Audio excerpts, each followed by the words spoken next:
क्या ऐसे निकलेगा प्रदेश की आर्थिकी सुधारने का हल?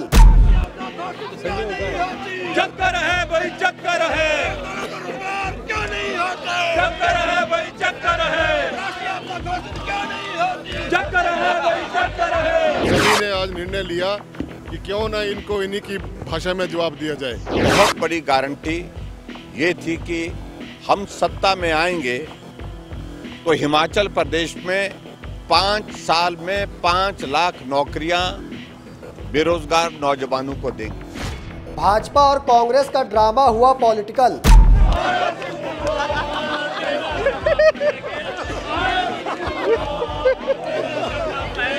मोदी जी ने पूरे देश को संबोधित करते हुए कहा था कि हर वर्ष मैं 2 करोड़ नौकरियां दूंगा, लेकिन वो 2 करोड़ नौकरियां आज तक नहीं मिल पाई। कैबिनेट की पहली बैठक में पहले दिन ही 1 लाख नौकरियां निकाल दी जाएंगी। वो नौकरियां हिमाचल प्रदेश के जो बेरोजगार हैं उनको दे दी जाएंगी। तपोवन के सियासी हवन में जनता के मुद्दों की आहुति।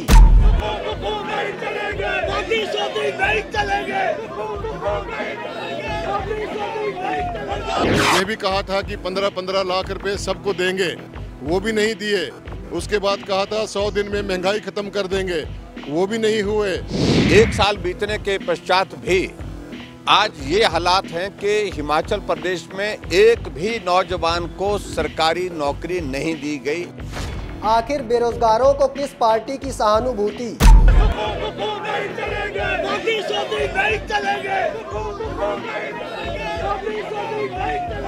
फिर उसके बाद कहा था कि पाकिस्तान में 1 सर कटेगा, पाकिस्तान के हम 10 सर काट के लाएंगे, तो वो सर पता नहीं कहाँ गुम गए। बच्चों ने जो हजारों की संख्या में नहीं लाखों की संख्या में हैं, जिन्होंने एग्जाम दे करके रखे हैं, उनके रिजल्ट अभी तक नहीं निकले हैं। वर्चस्व की लड़ाई आमने सामने आई। नहीं चलेगी ये सरकार। ये हर जगह झूठ ही झूठ, 56 इंच का सीना। कौन खोद रहा सरकार और जनता के बीच गहरी खाई? नमस्कार दोस्तों, आप देख रहे हैं समाचार फर्स्ट टू द पॉइंट। मैं हूं आपके साथ बालकृष्ण। सियासत का नाच क्या होता है ये आपको धर्मशाला के तपोवन में 4 दिन से देखने को मिल रहा है, जहां एक और विपक्षी दल भाजपा खुद को जनता हितैषी साबित करने की जुगत में लगी, तो वहीं दूसरी ओर सरकार विपक्ष के सवालों के जवाब देते देते नहीं थक रही। और तो और शीतकालीन सत्र के चौथे दिन ऐसा पॉलिटिकल ड्रामा चला कि आमने सामने भाजपा और कांग्रेस दोनों ही दलों के विधायक और मंत्री आ गए। एक दूसरे के खिलाफ जमकर नारेबाजी होती रही। ऐसे में जिस तरह से सदन के अंदर और बाहर हो हल्ला हो रहा है, उससे ऐसा तो लगता दिखाई नहीं दे रहा कि इतने कम 5 दिन के शीतकालीन सत्र में जनहित का काम कुछ हुआ होगा।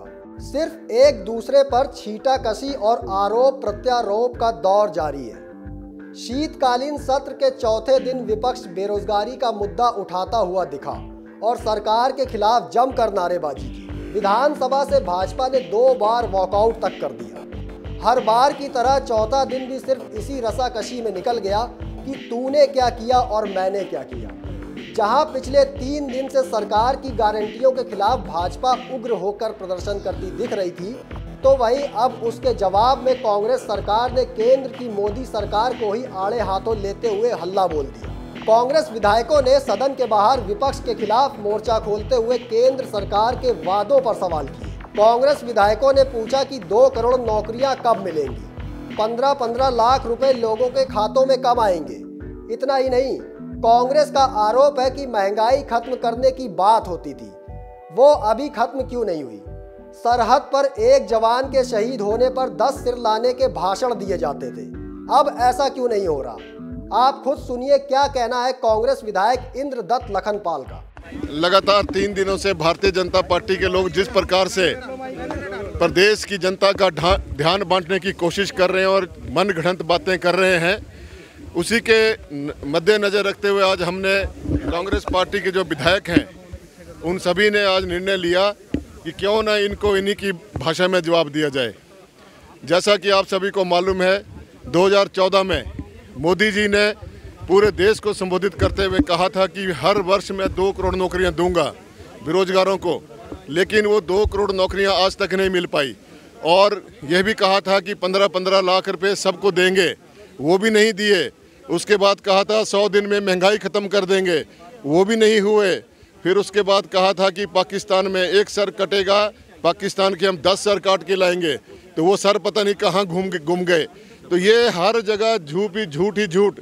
56 इंच का सीना, 144 सांसदों को जिस प्रकार से बर्खास्त किया गया है लोकसभा सांसद के अंदर और राज्यसभा के अंदर, वो काला अध्याय है इस लोकतंत्र के लिए। और लोकतंत्र प्रणाली को जिस प्रकार से ये दिन प्रतिदिन ख़त्म करने की कोशिश कर रहे हैं, लेकिन कांग्रेस पार्टी जो है कभी भी इन मंसूबों को पूरा नहीं होने देगी। भाजपा ने 5 लाख युवाओं को रोजगार देने का मुद्दा उठाया।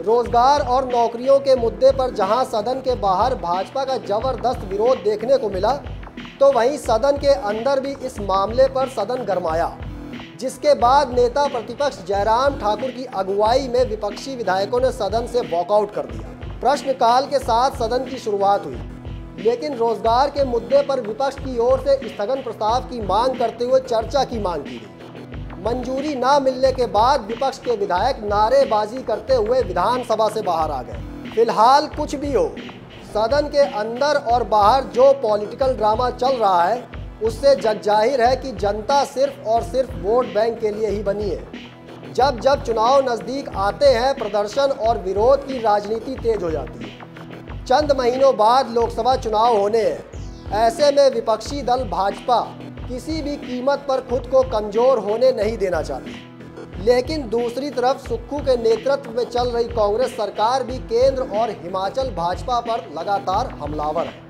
फिर चाहे वो पिछले मुद्दे उठाने की ही बात क्यों ना हो, या फिर भाजपा को उन्हीं की भाषा में जवाब देने की बात क्यों ना हो। हिमाचल प्रदेश में कांग्रेस पार्टी ने सत्ता में आने से पहले जिस प्रकार से गारंटियां दी थी, उसमें एक बहुत बड़ी गारंटी ये थी कि हम सत्ता में आएंगे तो हिमाचल प्रदेश में 5 साल में 5 लाख नौकरियां बेरोजगार नौजवानों को देंगे।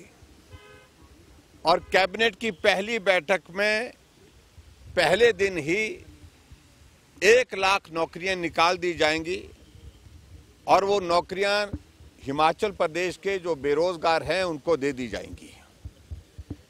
1 साल बीतने के पश्चात भी आज ये हालात हैं कि हिमाचल प्रदेश में एक भी नौजवान को सरकारी नौकरी नहीं दी गई। 1 साल बीतने के बाद भी उल्टे हिमाचल प्रदेश में बहुत सारे बच्चों ने, जो हजारों की संख्या में नहीं लाखों की संख्या में हैं, जिन्होंने एग्जाम दे करके रखे हैं, उनके रिजल्ट अभी तक नहीं निकले हैं।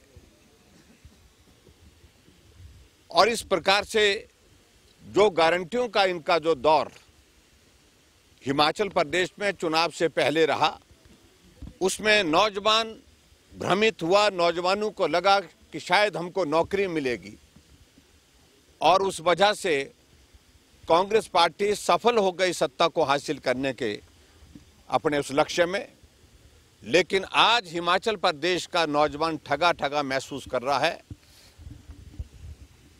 दर दर वो भटक रहा है, डिग्रियां हाथ में लेकर के। साफ तौर पर अगर कहा जाए तो आप ये मान लीजिए कि लोकसभा चुनाव तक अब आपको ऐसे ही पॉलिटिकल ड्रामा देखने को मिलता रहेगा। लेकिन जनता जनार्दन सर्वोपरि होती है।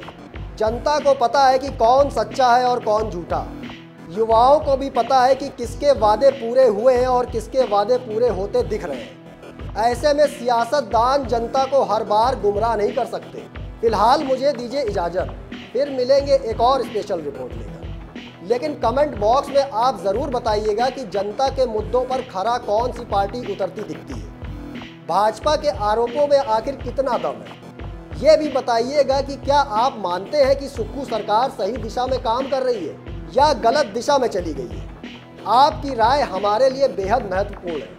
धन्यवाद।